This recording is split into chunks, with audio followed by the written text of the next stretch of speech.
Salam izləyicilər. Bugün 2026-cı il 5 aprel tarixində olan ingilis dili buraxılış imtahanında ingilis dilinin mətn suallarının izahına baxacağıq. Deməli, mən mətni oxudum. Birinci sualda what is the passage main label? Mətn əsasən nə haqqındadır? Burada elə bir çay haqqındadır mətn. Kano Crystal çay haqqında. Burada da qoya bilərik ki, a unique river in Colombia, Kolumbiyada olan unikal bir çay haqqında. Ona görə birincidə D variantı olacaq. İkincidə what makes Kano crystals famous? Onu deyir, nə məşhur edir? Different colors in the river, yəni özündə olan rənglər, müxtəlif rənglər. Ona görə 9-cu sualda C variantıdır. Onda which statement is false according to the passage? Səhv cavabı seçirik. Deməli, baxaq A variantına. Black stones and yellow sand don't affect the color of the river. Deyir ki, qara daşlar və qırmızı qum təsir eləmir çayın rənginə.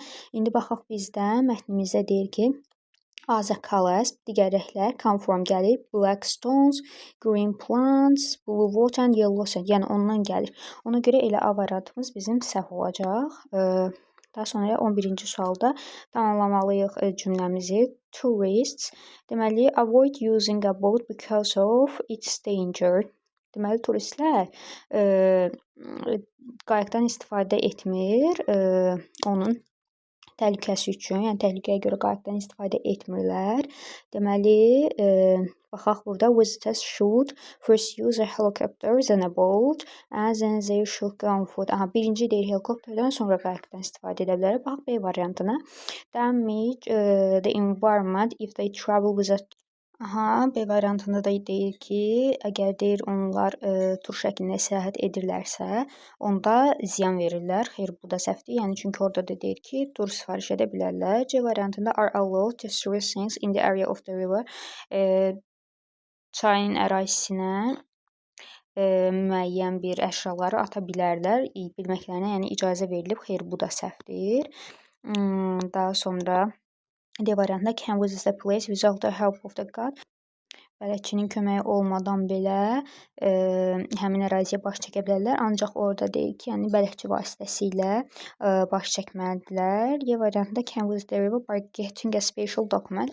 Deyir ki, xüsusi dokument əldə etdikdən sonra çaya baş çəkə bilərlər. Yəni E variantı olacaq burada düz cavab.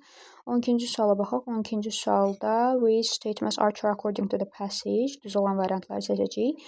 Birincidə only a God can book a tour to Kano crystals. Yalnız deyir bələdçilər bir tur sifariş edə bilər. Burada bələdçilər deyil, yəni turistlər sifariş edə bilər. İkincidə də sun affects the color of the river. Günəş çayın rənginə təsir edir. Bəli, 2 düzdür. Üçüncüdə the location of the river includes mountains as well. Deyir ki, çayın ərazisinə, yerləşdiyi əraziyə dağlar da daxildir. Bəli, üçüncüdə düzdür. Daha sonra 4-də helicopter is the last vehicle to use when you visit the river. Deyir ki, helikopter sonuncudur. Ancaq sonuncu deyir. Burada deyir ki, first use a helicopter. Birinci helikopterdən istifadə olunur. Ona görə bu sonuncuda da cavab 2 və 3-dür.